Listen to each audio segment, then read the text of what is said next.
पिता, पुत्र और पवित्र आत्मा के नाम पर आमीन। यीशु मसीह में प्यारे भाई और बहनों, आज उत्पत्ति ग्रंथ के 33वें अध्याय को हम पढ़ेंगे और उस पर ध्यान देंगे। 33वें अध्याय के तीसरे वाक्य को मैं पढ़ रहा हूँ। वह आगे बढ़ा और अपने भाई के पास पहुंचकर उसने उसे 7 बार भूमि पर झुककर प्रणाम किया। याकूब और एसाव के बारे में ये घटना लिखी गई है। जैसा कि हम जानते हैं कि याकूब ने एसाव को धोखा देते हुए अपने पिता इसहाक से पहलौठे पुत्र का अनुग्रह प्राप्त किया था और एसाव तब से याकूब को मारने की फिराक में था। और इस अध्याय के पहले वाक्य में हम देखते हैं कि एसाव 400 लोगों के साथ आते हुए याकूब को मारने की कोशिश में है। और तीसरे वाक्य हम देखते हैं कि याकूब आगे बढ़ते हुए अपने बीवियों को, अपने बच्चों को, दासों को, जानवरों को सब पीछे छोड़ते हुए वो आगे बढ़ता है। अपने भाई के पास पहुंचकर 7 बार भूमि पर झुककर प्रणाम करता है। यानी कि 7 बार वो माफ़ी मांग रहा है अपने भैया से। और एसाव, चौथे वाक्य में देखते हैं, एसाव उससे मिलता है, दौड़ते हुए मिलता है, उसको गले लगाता है, उसका चुंबन लेता है और दोनों भाई आपस में गले लगते हैं और रोते हैं प्यार से।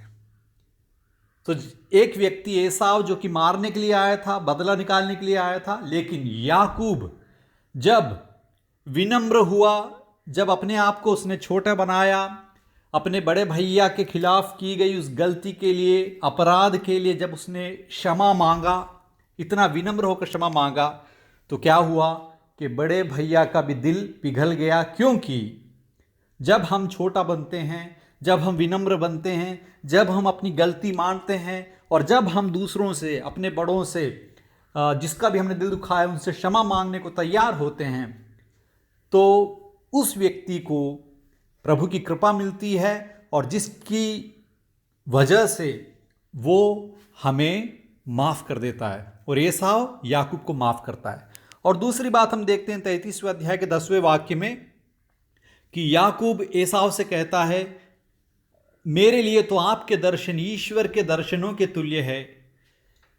यानी कि जब एसाव याकूब को माफ़ करता है, क्षमा करता है, तो एसाव के मुख को देखने वाला याकूब, उसने 32वें अध्याय में, पिछले अध्याय में ईश्वर का मुख देखा था, ईश्वर से प्रार्थना की थी, ईश्वर से द्वंद्व किया था।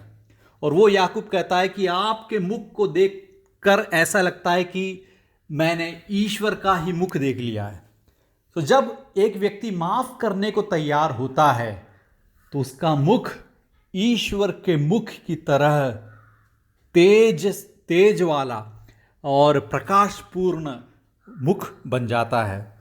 इसी प्रकार हम भी याकूब की तरह अपनी गलतियों की माफ़ी मांगने की, विनम्र बनने की, छोटा होने की कोशिश करें और एसाव की तरह दूसरों को माफ़ करें और दयापूर्वक दूसरों, जब वो अपनी गलती मानते हैं तो उन्हें हम पूरे दिल से क्षमा करने को तैयार हों।